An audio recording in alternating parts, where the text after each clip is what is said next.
ಹೀಗೆಲ್ಲ ಅನ್ನಿಸ್ತಿದೆ ಅಂದರೆ ಮೋಸ್ಟ್ಲಿ ನಂಗೆ ನೀನು ಇಷ್ಟ ಆಗೋಕ್ಕೆ ಶುರುವಾಗಿದೆಯಾ ಅನಿಸುತ್ತೆ ಸಿಡ್. ರಾಧೆ ನೀನು ಆರಾಧಿಸೋ ನೀಲಮೇಘ ಶ್ಯಾಮನೋ ಮನವ ಮರಿಸಿ ನಿಂದನು.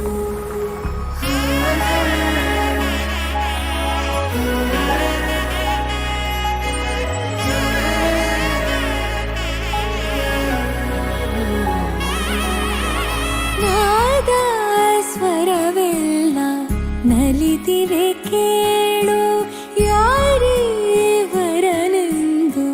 ನಗುತ್ತಿವೆ ನೋಡು. ಪರಿಚಯ ಪರಿಧಿ ಮೀರುವ ರೋಷ, ಪರಿಣಯ ಪದವ ಹಾಡು ಹರುಷ.